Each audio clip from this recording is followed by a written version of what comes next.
제6장 예수님은 행동하는 믿음의 하늘문을 여신다. 잠시 가슴 벅찬 사랑 이야기를 해보자. 당신과 남편이 파티 석상에 있다. 음식 접시를 들고 다니며 담소를 나누는 뷔페식 파티다. 당신은 거실에서 또래 여자들과 대화를 나누고 있고 남편은 건너방에서 사내들과 어울리고 있다. 여자들의 주제는 남편 흉이다. 밤낮 골프만 치러 다니는 남편, 냄새나는 양말, 하루가 멀다 하고 새벽녘에 대문을 두드리는 남편. 하지만 당신의 남편은 딱히 흠잡을 데가 없다. 당신의 남편도 완벽하지는 않지만 그렇다고 밉상은 아니다. 아니, 썩 괜찮은 남편이다. 기저귀도 알아서 갈아주고 아기가 태어나고 나서는 창고에서 골프 클럽을 꺼낸 적이 없다. 당신은 건너방의 남편을 지그시 바라보며 미소를 짓는다. 싫다는 넥타이를 억지로 내밀었는데도 못 이기는 척 내준 남편이 고맙다. 배가 좀 불룩하고 군데군데 머리가 벗겨지긴 했어도 당신의 눈에는 여전히 세상에서 가장 멋진 남자다.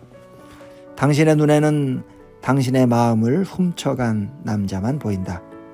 순간 당신은 중국 여행 때 남편과 오리배 위에서 사랑을 속삭이던 시절로 돌아간다.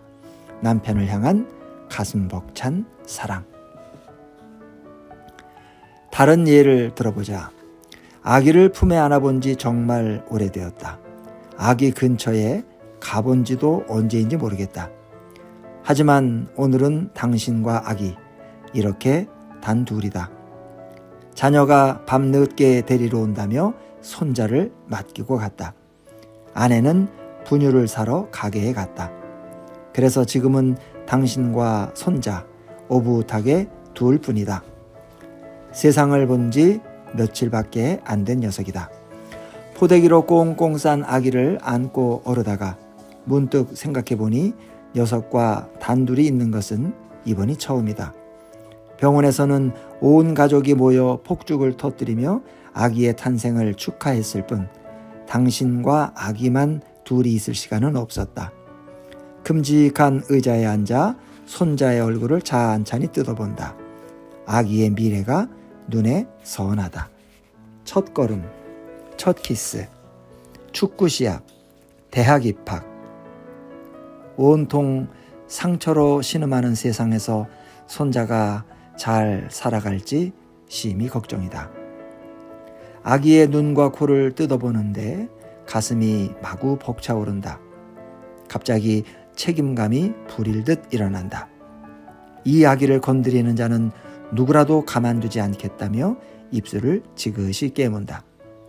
걱정 마, 이 할애비가 지켜줄게. 새근새근 자는 아기 앞에서 자신도 모르게 다짐한다. 한 가지 예를 더 보자.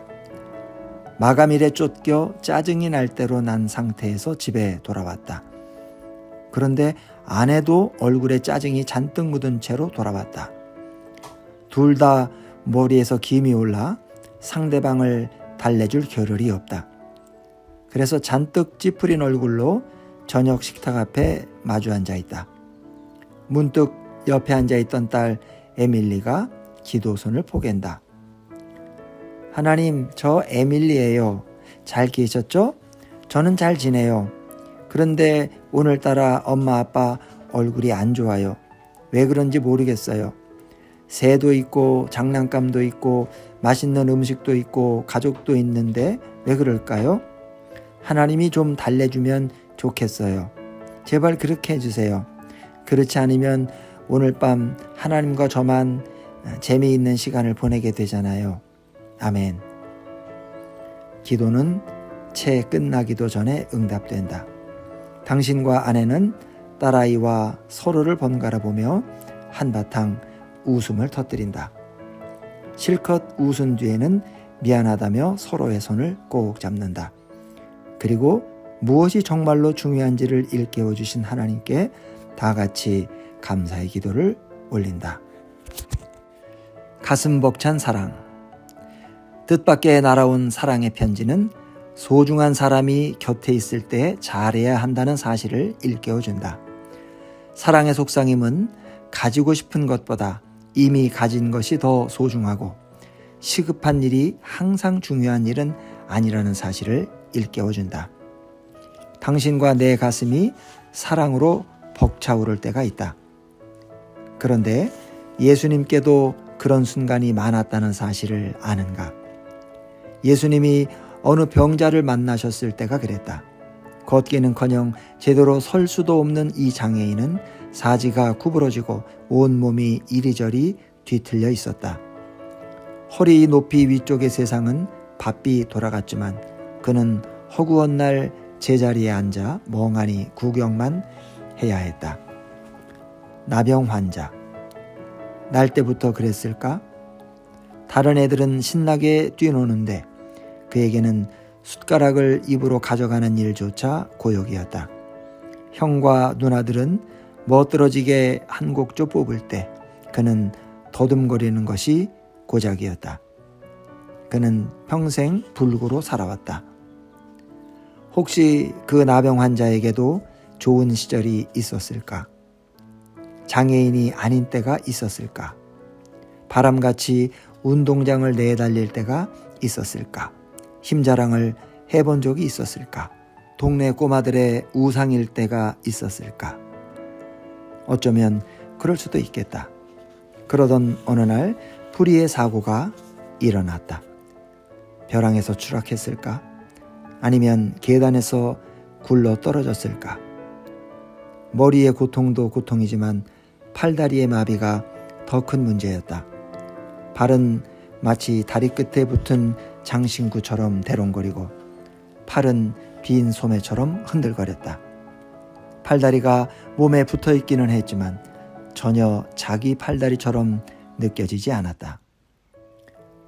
중풍병자로 태어났든 사고로 그리 되었든 결과는 마찬가지다. 평생 남의 도움을 받으며 살아가야 한다. 다른 사람이 얼굴과 몸을 씻겨줘야 한다. 혼자서는 코를 풀 수도 없다. 달리는 건 꿈속에서나 가능하다. 그에게 필요한 것은 새로운 몸이야. 다들 그리 말했다.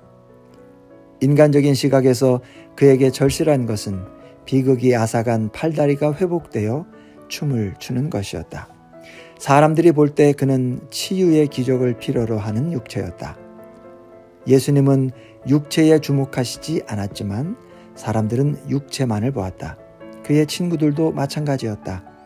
그래서 친구들은 그를 데리고 전국을 이잡듯 뒤져 용하다는 의원을 찾아다녔다.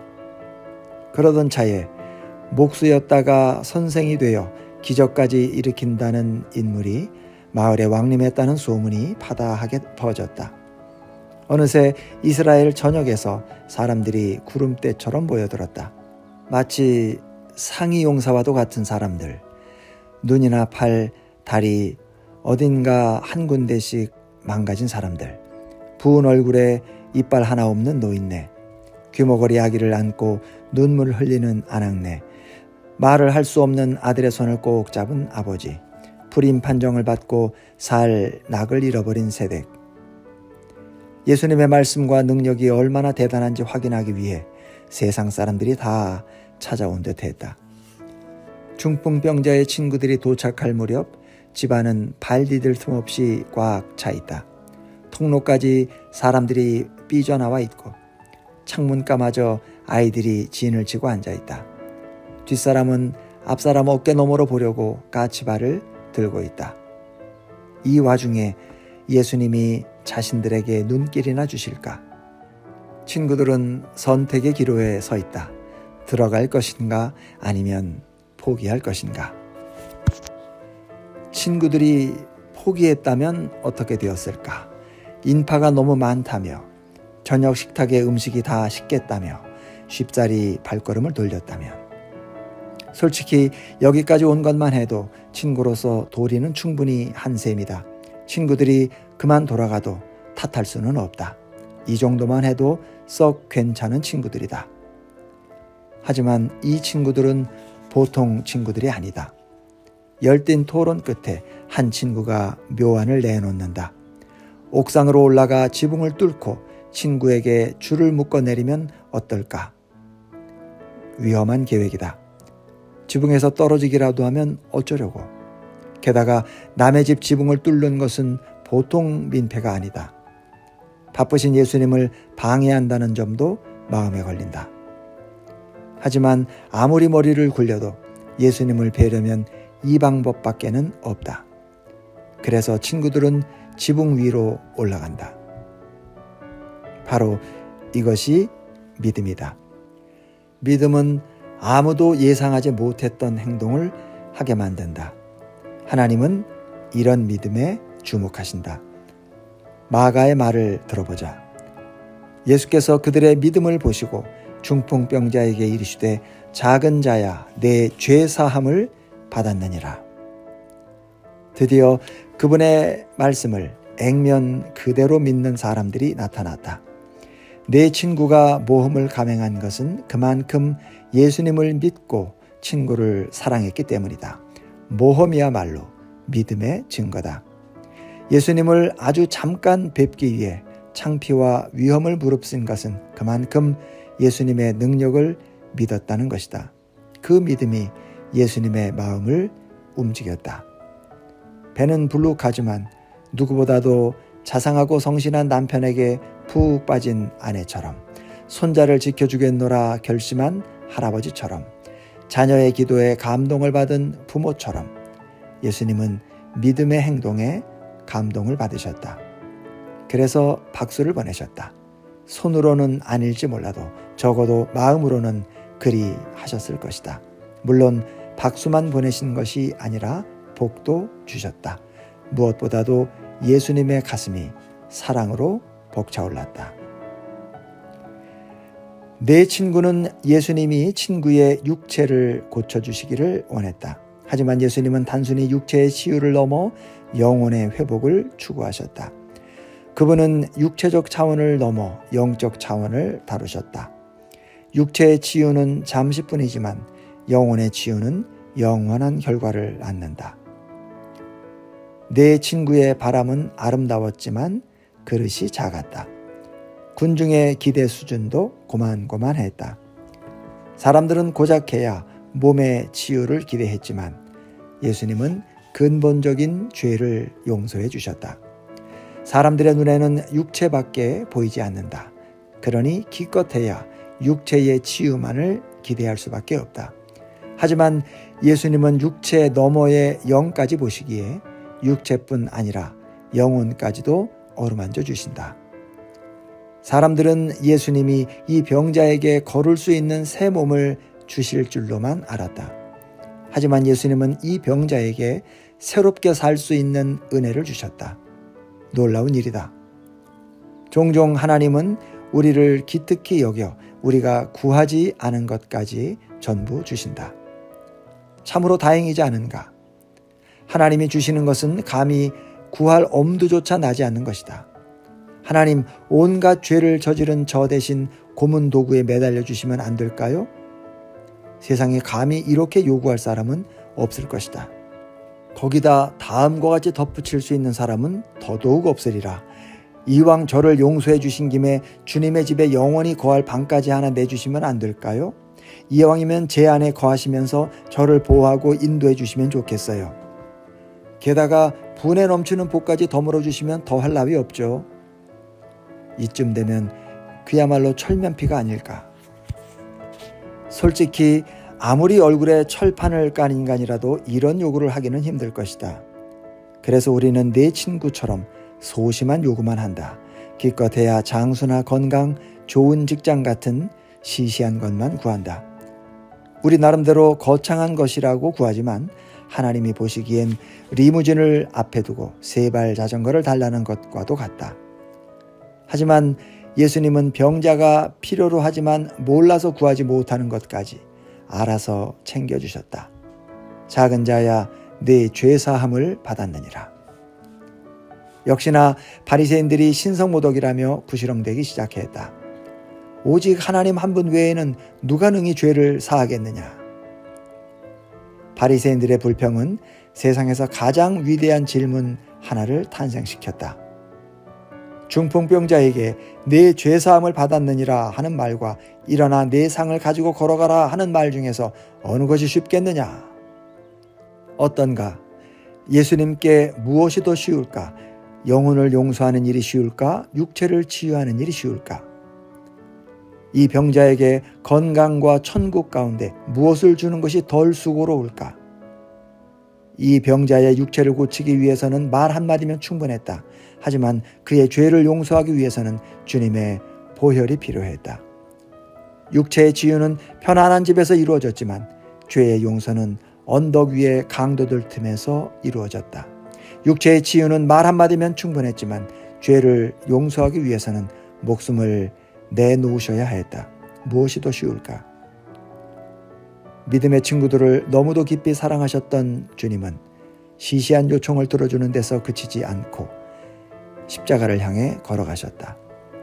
예수님은 십자가의 대가를 이미 알고 계셨다. 용서의 무지막지한 대가. 그런데도 주저없이 그 대가를 치르셨다. 왜일까? 사랑으로 가슴이 벅차오르셨기 때문이다. 그분의 사랑은 지금도 여전하다. 그 옛날 일어났던 일이 지금도 똑같이 일어나고 있다. 우리가 믿음의 발걸음을 떼일 때마다 하나님이 눈여겨보신다. 중풍병자를 향해 환히 웃으셨던 그 얼굴이 술병을 내던지는 알코올 의존증에 시달리는 사람을 향해 웃고 계신다. 네 친구를 흐뭇하게 쳐다보셨던 그 눈이 지금 자녀의 구원을 위해 사력을 다하는 엄마와 아빠를 향해 있다. 가버나움의 중풍병자에게 말씀하셨던 입술이 디트로이트의 저 남자와 벨파스트의 저 여자, 모스크바의 저 소년, 아니 하나님 앞에 과감히 찾아와 도움을 구하는 모든 사람들을 향해 말씀하고 계신다. 그 말씀을 지금 이곳에서는 들을 수 없지만 저 위에 천사들은 생생히 듣고 있다. 그분이 가슴 벅찬 사랑으로 그 말씀을 하실 때마다 온 천국이 숨을 멈춘다. 내 죄사함을 받았느니라.